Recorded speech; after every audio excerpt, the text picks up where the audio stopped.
Meron po akong dalawang aawitin para sa inyong lahat. Ang unang aawitin ay para sa ating dating Pangulo na si Mayor Rody Duterte. At ang pangalawa ay para sa ating magiging susunod na Pangulo, Inday Sara. Ang una ko pong aawitin, ang pamagat ay Ang Tunay na Laya.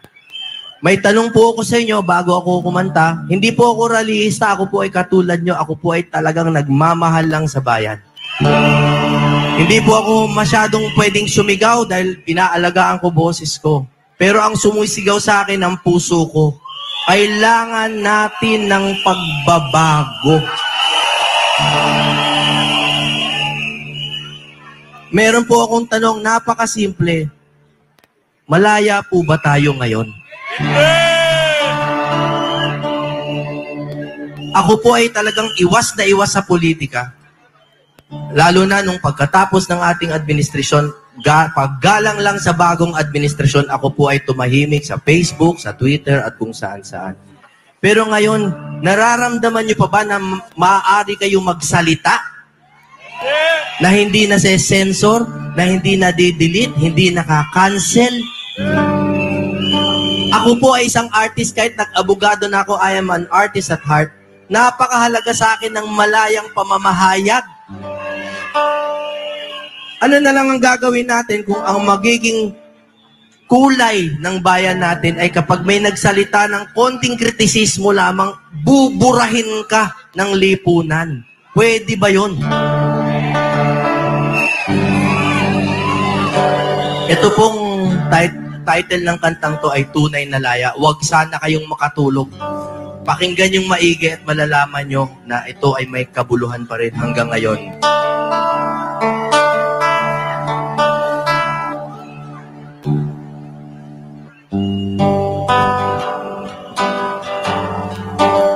Pahinga muna sa sigaw.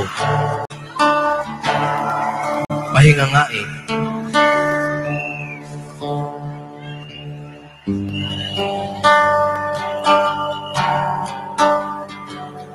Kay tagal na natin hiwa-hiwalay,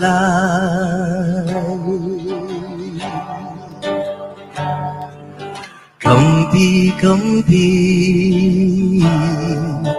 away-away.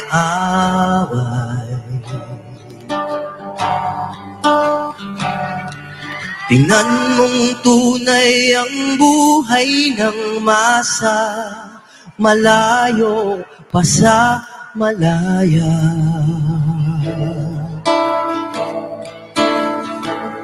Kay tagal pa natin magsasama-sama,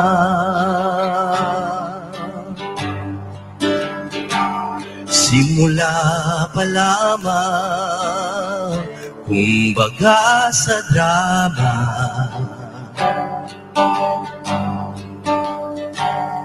Ang kinabukasan gaganda ang kulay, kung sangayon tayo sa tunay na kalayaan, pinaglalaban ng kalayaan, may kabayaran. Nararapat lumaban isang pinuno, ang sukli ng bayan masunuring puso, kung sabay-sabay nating mahalin ng tuntunin, makakamit na ng bansa ang tunay na laya. Tunay na laya.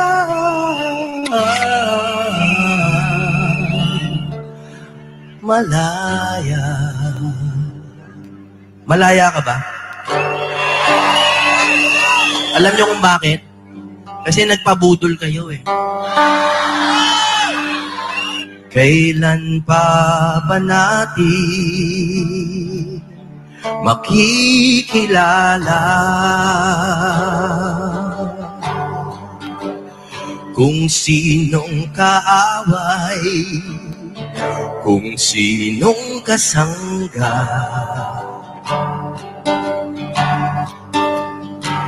Sama-sama sino ang mag-aadya, patago na tayong dinaya.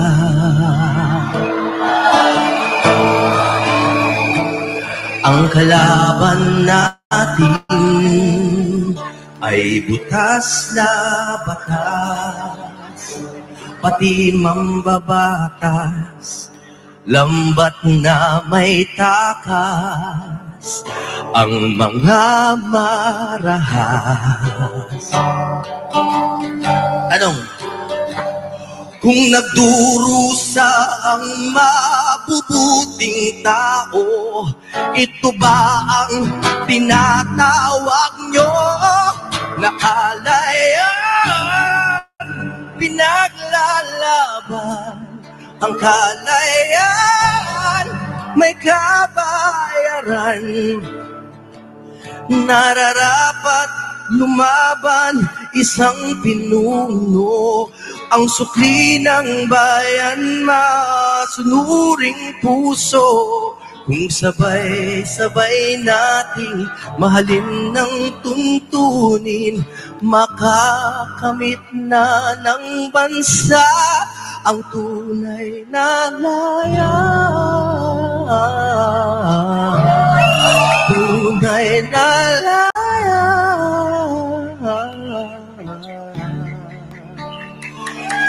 Lumaya.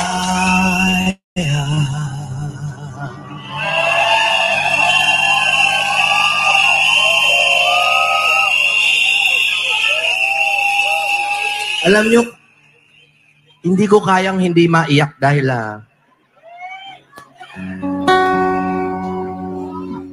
ang nangyayari sa atin, para tayong unti-unting pinakukuluan, hindi natin maramdaman hanggang sa lutong-luto na yung mga atay natin.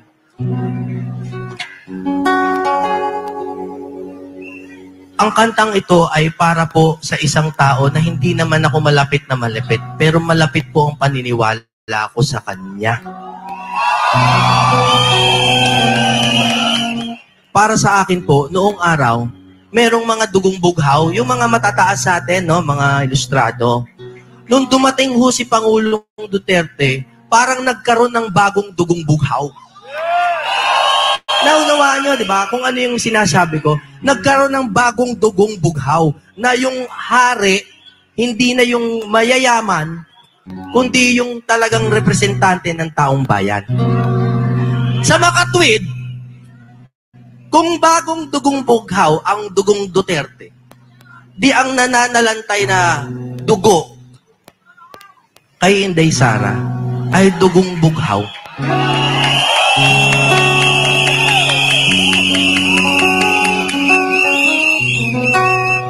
Kailangan talaga pinapalit-palitan ng dugo ay parang transfusion. Hindi pwedeng yun ang yun, nabubulok eh.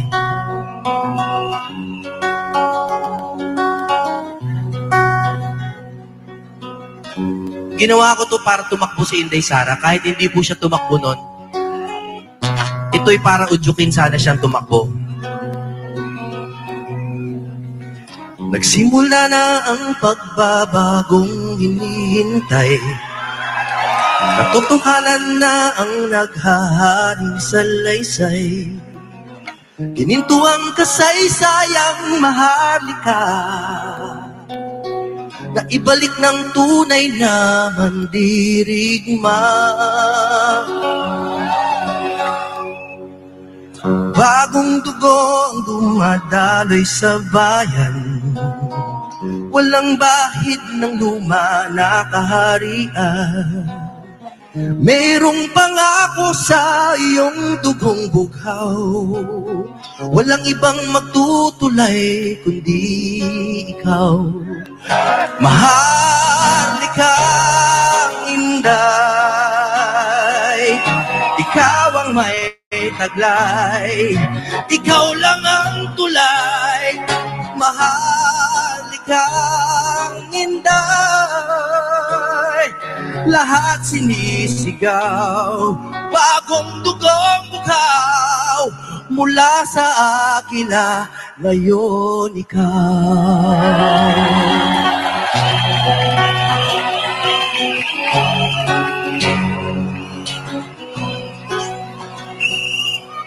Nananalantay sa iyong dugo ang pangako na ang kasarilan natin hindi ilalako.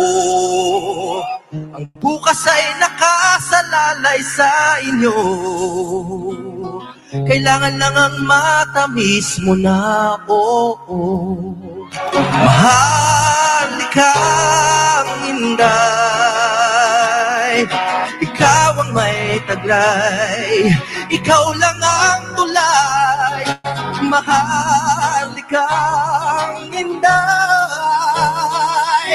Lahat sinisigaw, bagong dugong bukaw, mula sa akin na ngayon ikaw.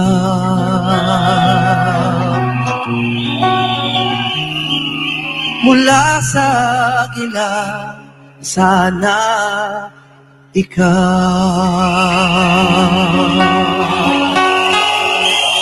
Pagdasal po natin ang bayan natin na ang ating kinabukasan. Mabuhay ang pangalang Duterte!